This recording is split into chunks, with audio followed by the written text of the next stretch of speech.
Next भाग की शुरुआत होती है। हम देखते हैं कि सेन और आंटी बाहर बैठे थे। सेन आंटी को टिश्यू पेपर देता है और वहाँ का सामान उठाने लगता है। तभी आंटी नीचे बैठ जाती है और उसे कहती है कि रहने दो, हेजन आ जाएगा और सब कुछ क्लीन कर देगा। ये सुन के सेन उनकी तरफ देखने लगता है। आंटी कहती है कि माना कि हेजन बचपन से आपके साथ रहा, खाया पिया और बड़ा हुआ, लेकिन तुम्हारे हर चीज के लिए तुम्हारे पापा पे करते होगे। तुम अपने रूम में चले जाओ, मैं यहाँ पर सब कुछ क्लीन कर दूंगी और यहाँ से चली जाऊंगी। सैन तो उनकी बातें सुन के उनकी तरफ शौक से ही देख रहा था, यह क्या बात कर रही है। तभी सैन उन्हें कहता है कि आंटी में और हेजन एक जैसे ही है। तब हम देखते हैं कि वहाँ पर जुवोन के साथ हेजन भी आ जाती है। तभी सैन आंटी को बताने लगता है कि मैं और हेजन एक जैसे ही है। मेरे पिताजी हर चीज के लिए अंकल को पे नहीं करते हैं। अंकल मेरे और हेजन के बारे में ऐसा कुछ सोचते भी नहीं सोचते हैं, इसलिए आपको चिंता करने की कोई जरूरत नहीं है। तभी वह उन दोनों को नोटिस करता है। तभी जुवोन को कहता है कि जल्दी से यहाँ पर आओ और यहाँ की प्लेट ले लो। हेजन को कहता है कि तुम अपने आंटी को छोड़ने के लिए जाओ। तब हम देखते हैं कि आंटी रोने लगती है। तब हेजन उन्हें संभालता है। उसके बाद हम देखते हैं कि वो उन्हें छोड़ने के लिए जाता है। तभी कहता है आपके लिए टैक्सी बुलानी चाहिए। वो कहती है कि कोई बात नहीं, मुझे लगता है अगर मैं कार में बैठ जाती तो मुझे घुटन सी हो जाएगी। बहुत सालों के बाद मैं दिल खोल के रोई हूँ, इसलिए मुझे अच्छा लग रहा है। अच्छा होता है बहुत दिनों के बाद दिल खोल के रोना। फिर हेजन का हाथ पकड़ लेती है, उसे कहती है कि मुझे माफ कर दो, मुझे नहीं पता था, सारा दोष मेरा ही है। हेजन कहता है कि कोई बात नहीं, आज पापा बहुत ही ज्यादा टेंशन में थे, मैं आपकी बात समझ सकता हूँ। उस पर आंटी उसे एक कहती है कि अब तुम्हें तुम्हारी माँ को भी भूल जाना चाहिए, क्योंकि वह शुरू से तुम्हारे पास नहीं थी। तुम्हें ऐसे ही जुवोन के पापा के साथ ही अच्छा व्यवहार करते रहना चाहिए। फिर कहती है कि मुझे लगता है मुझे यह भी बात नहीं बोलनी चाहिए। उस पर हेजन शांत हो जाता है और कहता है कि एक्चुअली मुझे अब माँ का चेहरा भी याद नहीं है, मैं उनके बारे में नहीं सोचता हूँ और आगे से मैं पापा और आपको कभी भी भूलूंगा नहीं। आप दोनों के प्रति भी अच्छा सा बिहेवियर करूँगा और मैं सबके लिए पे करूँगा। आप मेरी चिंता मत करिए, मैं सच में बहुत अच्छा लड़का हूँ, आप मुझ पर भरोसा कर सकती है। उस पर उसकी आंटी रोते हुए उसे हग कर लेती है। उसके बाद हम देखते हैं कि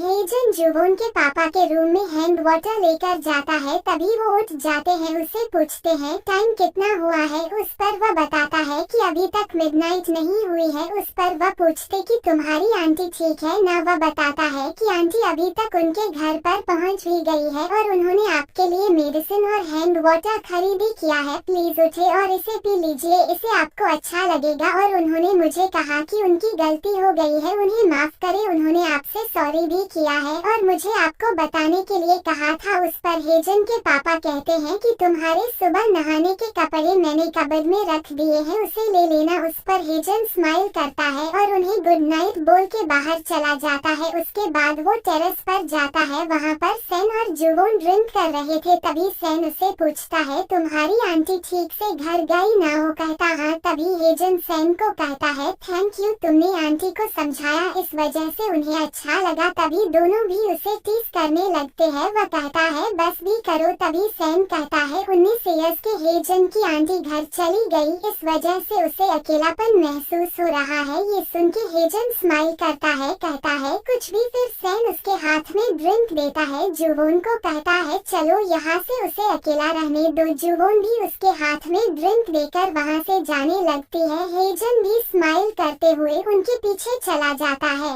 दूसरे दिन हम देखते हैं कि जुवोन के पापा अपने रेस्टोरेंट में खाना प्रिपेयर कर रहे थे। तभी उन्हें लगता है कि उनके रेस्टोरेंट में कोई आया है, इसलिए वह कहते हैं मैं अभी खाना प्रिपेयर कर रहा हूँ, आप रुक जाइए। तभी फिर से उन्हें आवाज आती है। वो उन्हें बताने के लिए बाहर आते हैं और उन्हें बिना देखे बताने लगते हैं कि मैं अभी खाना प्रिपेयर कर रहा हूँ, आपको थोड़ी देर के लिए इंतजार करना होगा। तभी वो देखते हैं उनके सामने एक लेडी थी। वो अपना गॉगल्स हटाती है और जुवोन के पापा को कहती है कि क्या आपने मुझे पहचान लिया। तब जुवोन के पापा उनकी तरफ शौक से देखने लगते हैं। वो लेडी कोई और नहीं बल्कि हेजन की माँ थी। जुवोन के पापा कहते हैं मुझे 1 मिनट दीजिए, मैं हेजन को कॉल करता हूँ। तभी वह कहती है कि मुझे प्रॉमिस करिए आप मेरे यहाँ पर आने के बारे में हेजन से सीक्रेट रखिएगा। वह वो जुवोन के पापा को कहती है, आप बैठ जाए, मैं आपसे बात करना चाहती हूँ। फिर वह अपने बैग से एनवलप निकालकर जुवोन के पापा के सामने रखती है। तभी हेजन की माँ नोटिस करती है वहाँ पर हेजन ने जुवोन के पापा के लिए मैसेज लिखा था, हैप्पी फादर डे। इसे देखकर उसके आंखों में पानी आता है। तब जुवोन के पापा उस एनवलप को खोल के देखने लगते हैं तो उसमें पैसे थे। ये देखकर वो उस पैसों को फिर से एनवलप में रखते हैं और उन पैसों को फिर से उसको देते हैं। यह देखकर वो कहती है, आपको याद नहीं है क्या आपने मुझे पैसे उधार दिए थे? यह वही है। उस पर वह कहते हैं, मुझे अच्छी तरह से याद है कि मैंने कितने पैसे उधार दिए थे, लेकिन ये उससे भी ज्यादा है। तभी जुवोन के पापा उनके सामने एनवलप करते हैं। तभी वह इस एनवलप को फिर से जुवोन के पापा के सामने करती है और कहती है, मैंने एक्स्ट्रा अमाउंट डाली है। वह पूछते हैं कि अपनी एक्स्ट्रा अमाउंट क्यों डाली है? उस पर वह कहती है, आपको हेजन को पालने में बहुत ज्यादा खर्चा आया होगा और अब वो नेक्स्ट ईयर में कॉलेज भी जाने वाला है, उसमें भी उसके लिए बहुत ज्यादा पैसे लगेंगे, इसलिए फिर उसे कॉपी के लिए थैंक यू कहकर वहाँ से जाने लगती है। वह कहते हैं, आप जा रही है। फिर टेबल के ऊपर का एनवलप उठाकर उसके पीछे भागते आते हैं और उन्हें रुकने के लिए कहते हैं और कहते हैं, आप यहाँ तक आई है तो हेजन को क्यों नहीं मिलके जा रही है? उस पर वो कहती है, उसे मिलकर क्या बात करूँ? जुवोन के पापा कहते हैं कि आपका कहने का मतलब क्या है? आप उसे एक मिनट देखकर यहाँ से जा सकती है। उस पर वह कहती है, अगर मैं उसे अपने साथ लेकर नहीं जा सकती हूँ तो उसे देखने से क्या फायदा है? क्या यह बोलना कठिन है कि उसकी माँ यहाँ पर आई थी और उसने अपना आकर उधार चुकाया और यहाँ से चली गई? और कहती है, उसे बताए कि उसे आपको पैसे नहीं देने पड़ेंगे। जुवोन के पापा कहते हैं कि पॉइंट यह नहीं है, वह तुम्हें देखना चाहता है। क्या आप जानते हैं कि उसने आपका कितना इंतजार किया है? मैं उसे कैसे बताऊंगा कि आप यहाँ पर आई थी और तुम्हें बिना मिले वो यहाँ से जल्दी से चली गई? आप थोड़ा सोचिए। फिर कहते हैं, ठीक है, अगर आप उसे नहीं मिलना चाहते हैं तो कोई बात नहीं है, मैं भी इसमें से वही पैसे लूंगा जो पैसे मैंने आपको उधार दिए थे। फिर उसके हाथों में एनवलप रखता हुआ कहता है कि इसे कोई भी हट फीलिंग नहीं रहेगी और वहाँ से अंदर जाने लगते हैं। तभी वो उन्हें रोकने के लिए कहती है, उसे कहती है कि आखिरकार आपने मुझे पैसे उधार क्यों दिए? क्योंकि हम तो एक दूसरे के लिए बहुत ज्यादा स्ट्रेंजर थे, फिर भी आपने मुझे बहुत ही आसानी से इतने ज्यादा पैसे उधार दिए। उस पर जुवोन के पापा कहते हैं कि इतने पैसे स्ट्रेंजर को देना मेरे लिए इतना आसान नहीं था। आपके पास भी पूछने का कारण होगा, जब हम बहुत ज्यादा स्ट्रेंजर थे तब उसकी आंखों में आंसू आ जाते हैं। कहती है, हर किसी को समझने की कोशिश आपको करनी चाहिए। फिर उसके हाथों में एनवलप रखती है और बाय बोल के वहाँ से चली जाती है। तभी जुवोन के पापा कहते हैं कि मुझे ये तो बता कर जाए कि मुझे हेजन को क्या बताना चाहिए, लेकिन वो उन्हें कोई आंसर नहीं करती है। हेजन और जुवोन आइसक्रीम खाते हुए घर आ रहे थे। तभी जुवोन कहती है कि देखो, आइसक्रीम पिघल रही है, इसलिए हमें भागते हुए घर जाना होगा। वह भागने लगते हैं। तभी हेजन की चप्पल पीछे गिर जाती है। वो कहता है, रुको रुको, और अपनी चप्पल लेकर वापस उसके पास आ जाता है। तब वह सामने अपनी माँ को देखता है। उसे देखकर वह वहीं पर रुक जाता है। उसकी माँ कार में बैठकर चली जाती है। यह देखकर वो तो शॉक हो गया था। तभी जुवोन भी उसे नोटिस करती है कि वह किसी को देख रहा है। तभी वह सामने देखती है तो वह उसकी माँ को पहचान नहीं पाती है। उसे पूछती है कि क्या हुआ? वो कहता है, कुछ भी नहीं, और उसे घर चलने के लिए कहता है। उसके बाद हम सैम को देखते हैं और छत के ऊपर कपड़ों को सुखाकर वहीं पर लेट जाता है। तभी उसका फोन रिंग करता है, लेकिन वो फोन नहीं उठाता है। वहीं पर वो आंखें बंद करके सो जाता है। तभी वहाँ पर जुवोन के साथ हेजन आ जाता है। देखते हैं कि सैम सोया हुआ है, इसलिए उसे उठाने की कोशिश करती है, लेकिन वो नहीं उठता है। तो वह कहती है, लगता है ये सो गया है, इसको बहुत ज्यादा नींद आई है। तभी वह उसके ऊपर आइसक्रीम रख देती है। तभी वह उठ जाता है। दोनों भी ये देखकर शरीफ बनकर बैठ जाते हैं। तभी सैम का फोन फिर से रिंग करने लगता है। तभी हेजन उसे कहता है कि तुम्हारा फोन रिंग कर रहा है। वह फोन को देखता है और उसे उठा लेता है। पूछता है कि कौन बात कर रहा है? तब फोन पर उसकी माँ थी। कहती है, सोहुई तुमसे बात करना चाहती है। सैम उन्हें रोकता हुआ गुस्से से कहता है, सोहुई का नाम लेकर आप मुझसे बात क्यों कर रही है? उस पर उसकी माँ कहती है कि सोहुई तुमसे बात करने की जिद कर रही थी, इसलिए वो तुमसे मिलने के लिए रेस्टोरेंट आ गई है। तभी वह पूछता है, क्या सोहुई नहीं मिली क्या? तभी वह दोनों शॉक होकर उसकी तरफ देखने लगते हैं। सैम भागता हुआ चल चला जाता है। वह दोनों भी उसके पीछे चले जाते हैं। तभी सैन जुवोन के पापा के पास आता है और पूछता है कि क्या सोहुई यहाँ पर आई है, क्या वह बताते कि वह यहाँ पर नहीं आई है। फिर कहते हैं कि वह कहाँ पर गई होगी। तभी सैन अपनी माँ को कॉल करता है, बताता है कि वह रेस्टोरेंट पर नहीं आई है। वो कहती है फिर कहाँ गई होगी। फिर वो गुस्सा करते अपनी माँ से कहता है कि आपको मुझसे यह नहीं पूछना चाहिए था। फिर कॉल कट कर देता है। तभी जुवोन के पापा को कहता है लगता है वह यहीं पर आ रही होगी, अगर वह आए तो मुझे बताइए। जुवोन के पापा कहते हैं कि ओके मैं बताऊंगा। तभी सैन कहता है कि तब तक मैं आजू बाजू में जाकर देख लेता हूँ, और वहाँ से भागता हुआ बाहर चला जाता है। उसके साथ वह दोनों भी चले जाते हैं। तभी हम देखते हैं कि सोहुई कार में बैठी हुई थी और वह बहुत ही खुश दिख रही थी। तो दूसरी तरफ हम सैन को देखते हैं, वह वहाँ पर सोहुई को ढूंढ रहा था। तो जुवोन भी पार्क में जाकर सोहुई को ढूंढती है। तो हेजन भी उसे जाकर ढूंढने लगता है, लेकिन उन सबको वो कहीं पर भी दिखाई नहीं देती है। तभी हम देखते कि सोहुई एक जगह पर बैठी हुई थी। उसके पास एक दादी थी। वो उसे कहती है कि तुम यहीं पर रुक जाओ, थोड़ी देर में पुलिस आ जाएंगे और तुम्हारी माँ को ढूंढ कर निकालेंगे। तभी वो दादी को कहती है कि मैं अपनी माँ को नहीं ढूंढ रही हूँ, मैं अपने ओप्पा को ढूंढ रही हूँ। तभी वहाँ पर सैन के पापा अपने कॉलीग के साथ आ जाते हैं। उनका कॉलीग सोहुई को देखकर उसके पास जाता है, उसे पूछता है तुम्हारा नाम क्या है, तुम अपने माँ और पापा का नाम बताओ, वह कहाँ पर है। तभी सैन के पापा उस दादी को बताने लगते हैं कि यह लड़की दोपहर के 2 बजे के आसपास अकेली टैक्सी में बैठी हुई थी, अपनी माँ को ढूंढते हुए यहाँ पर आ गई। तभी वह किसी को कॉल करते हैं और कहते हैं कि बच्ची का मिसिंग रिपोर्ट लिख लो। तो दूसरी तरफ सैन सोहुई को ढूंढ रहा था। तभी अपने पापा को कॉल करता है, उन्हें सारी बातें बताता है। तभी वह सोहुई की तरफ मुड़कर देखते हैं, फिर उसके पास जाते हैं, उसे पूछते हैं क्या तुम्हारा नाम सोहुई है। तभी हम देखते हैं कि रेस्टोरेंट में सभी बहुत ज्यादा परेशान थे। तभी वहाँ पर सैन के पापा सोहुई को लेकर आ जाते हैं। तभी सोहुई सैन को देखकर बहुत ज्यादा खुश होती है, ओप्पा कहकर उसके पास चली जाती है और उसे हग कर लेती है। तभी जुवोन के पापा पूछते हैं कि यह कहाँ पर मिली। उस पर सैन के पापा बताते हैं कि वह दूसरे शहर के एक नूडल्स हाउस में मिली। तभी सैन सोहुई के ऊपर गुस्सा करते हुए कहने लगता है कि तुम यहाँ पर अकेले कैसे आ सकती हो, अच्छा हुआ कि तुम हमें मिल गई, इसलिए सब अच्छा है। फिर उसे बोलने लगता है अगर तुमने दोबारा ऐसा किया तो क्या होगा, क्या तुम्हें लगता है कि हम तुम्हें फिर से ढूंढ पाएंगे। उस पर सोहुई शांत हो जाती है, उसे कुछ भी नहीं कहती है, सिर्फ उसकी तरफ देखने लगती है। तभी जुवोन नोटिस करती है सोहुई सैन के बातों से डर गई है, इसलिए उसे कहती है कि एक्चुअली ओप्पा तुम्हारे लिए बहुत ज्यादा केयरिंग थे। तभी वह खुश होकर कहती है कि सच में। तभी वहाँ पर सैन की माँ जाती है, सोहुई को कहती है कि तुमको किसने कहा था कि तुम कहीं पर भी अकेली जा सकती हो, तुम्हें पता है क्या मुझे तुम्हारी कितनी केयर हो रही थी। फिर वहाँ से अपनी बेटी को लेकर जाने लगती है। तभी सोहुई उसका हाथ को छोड़ देती है, वो सैन को छोड़कर नहीं जाना चाहती थी। उसकी माँ सोहुई की तरफ देखती है, तभी उसकी माँ उसको जबरदस्ती वहाँ से लेकर जाने लगती है। वह फिर से अपनी माँ के हाथों से अपना हाथ को छुड़वा लेती है। तभी सैन की माँ सैन की तरफ देखकर कहती है तुम अब मुझे ग्रीट भी नहीं करोगे क्या। फिर हेजन और जुवोन को कहने लगती है तुम बच्चों को सिखाया नहीं क्या, बड़ों को ग्रीट करना चाहिए। तीनों भी सैन की माँ की तरफ देख रहे थे। तभी जुवोन कुछ बोलने के लिए जाती है, तभी हेजन उसके हाथ को पकड़ लेता है और उसे चुप रहने का इशारा करता है। तभी सैन अपनी माँ को कहता है आप ही थी जिसने हम सबको इग्नोर किया, और यह दोनों भी 1 घंटे से सोहुई को ढूंढने के लिए इधर उधर भागते रहे हैं। सैन की माँ कहती है कि सोहुई ने इसके पहले कभी भी अकेले घर नहीं छोड़ा था, उसने ऐसा तुम्हारे लिए किया और तुम्हारे लिए ही घर छोड़ा। अगर तुम पहले से ही अपनी सिस्टर को मिलने के लिए आ जाते तो वो ऐसा कभी भी ना करती। तभी सैन के पापा कहते हैं कि इसमें सैन का कोई भी कसूर नहीं है, आप उसे कैसे दोष दे सकती है। उस पर वो अपने एक्स हस्बैंड को कहती है कि आप मुझसे उम्मीद कैसे कर सकते हैं कि मैं मेरी बेटी का 24 घंटे उसके ऊपर नजर रखूं। उस पर सैन के पापा कहते हैं कि सोहुई और सैन की मुलाकात हुई, ज्यादा समय भी नहीं हुआ है, तो वो उसे कैसे मिल सकता है। सैन की माँ कहती है कि ऐसे कैसे आप बोल सकते हैं, हम एक फैमिली है। फिर अपने बेटे की तरफ मुड़कर उसे कहती है कि तुम्हें पता है क्या, 10 साल के बाद तुम्हें देखकर मैं कितनी ज्यादा खुश हुई। मैंने तुम्हें आखिरी बार देखा था तब तुम बहुत छोटे थे, अब मेरा बेटा कितना बड़ा हो गया है। सोहुई को अपने ओप्पा के साथ रहना अच्छा लगेगा। फिर कहती है कोई बात नहीं, मैं ट्राई करती रहूंगी। तुमने जो कुछ किया हुआ है इसके लिए मैं तुम्हें माफ करने की कोशिश करूंगी। तभी सैन को गुस्सा आता है। वो गुस्से से अपनी माँ को कहता है कि मुझे आपकी माफी की कोई भी जरूरत नहीं है। जब आपकी दोबारा से शादी हुई, आपको सोहुई हुई, तब आपने मुझे कॉल नहीं किया, फिर आप अचानक क्यों आई है? प्लीज आप यह सब कुछ करना बंद करें। उस पर उसकी माँ उसे समझाने की कोशिश करती है लेकिन वह नहीं मानता है। तब वह कहती है तुम ये सब कुछ कैसे बोल सकते हो? शायद मुझे यह नहीं बोलना चाहिए। तुमने जो गलती की है इसकी तुम्हें पहले माफी मांगने की कोशिश करनी चाहिए थी। उसकी बातें सुनकर सैन कहता है प्लीज चुप बैठिए। वो गुस्से से कहती है कि मैं क्यों चुप बैठूं? मेरी बेटी सिर्फ तुम्हारी गलती की वजह से मर गई है और यही सच है। उस पर सैन गुस्से से चिल्लाते हुए कहता है कि बंद करो यह सब कुछ। तभी सैन के पापा अपनी एक्स वाइफ का हाथ पकड़कर उसे वहां से बाहर लेकर चले जाते हैं। तभी सैन भी वहां से बाहर आ जाता है। जुवोन और हेजन भी उसके पीछे पीछे चले जाते हैं। वहां पर सोहुई रोने लगती है। जुवोन के पापा उसे संभालने लगते हैं, कहते हैं रो मत। दूसरी तरफ हम सैन को देखते हैं। वो रोड से खामोश होकर चल रहा था, किसी से कुछ भी बातें नहीं कर रहा था। तो उसके पीछे हेजन और जुवोन आ रही थी। तभी जुवोन सैन से पूछती है कि तुम कहाँ पर जा रहे हो? तुम हमारे लिए रुक जाओ, और उसकी तरफ भागते जाने लगती है। तभी हेजन उसका हाथ पकड़ लेता है। उसे कहता है कि देखो, उसने